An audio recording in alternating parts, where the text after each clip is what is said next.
Le premier livre des Chroniques, chapitre 22.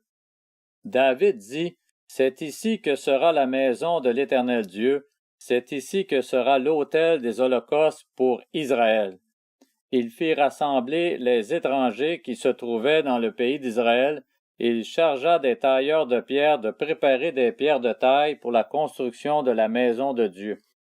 Il prépara aussi beaucoup de fer pour les clous des battants des portes et pour les crochets, du bronze en quantité telle qu'il n'était pas possible de le peser, et une quantité incalculable de cèdre.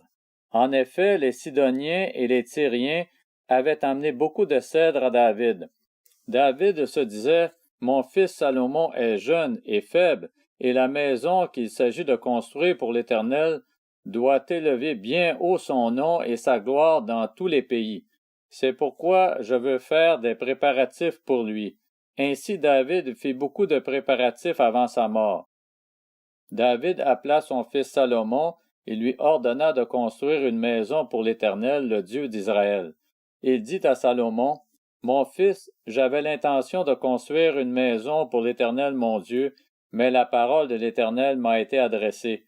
Tu as versé beaucoup de sang et tu as mené de grandes guerres. Tu ne pourras pas construire une maison en mon honneur, car tu as versé beaucoup de sang devant moi sur la terre.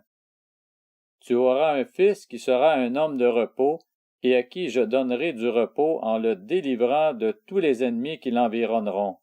Salomon, voilà son nom, et je ferai venir la paix et la tranquillité sur Israël pendant sa vie. Ce sera lui qui construira une maison pour mon nom.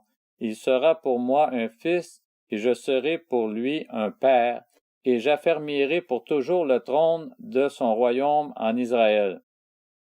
Maintenant, mon fils, que l'Éternel soit avec toi, afin que tu connaisses le succès et construises la maison d'Éternel ton Dieu, conformément à ce qu'il a déclaré à ton sujet.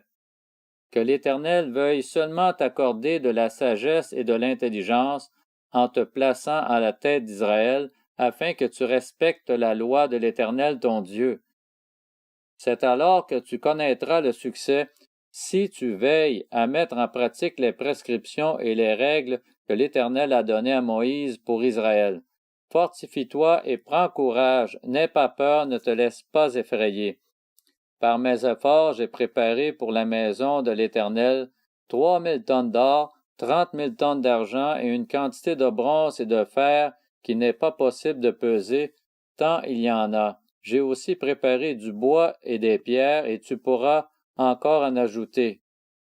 Tu disposes d'un grand nombre d'ouvriers, de tailleurs de pierre, de charpentiers et d'hommes habiles pour toutes sortes de travaux. L'or, l'argent, le bronze et le fer sont en quantité incalculable. Lève-toi et agis, et que l'Éternel soit avec toi. » David ordonna à tous les chefs d'Israël d'aider son fils Salomon. « L'Éternel, votre Dieu, n'est-il pas avec vous, et ne vous a-t-il pas donné du repos de tous côtés?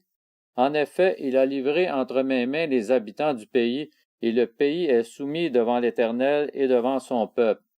Appliquez maintenant votre cœur et votre âme à chercher l'Éternel votre Dieu. Levez-vous et construisez le sanctuaire de l'Éternel Dieu, afin d'emmener l'arche de l'alliance de l'Éternel et les ustensiles consacrés à Dieu dans la maison qui sera construite pour le nom de l'Éternel. »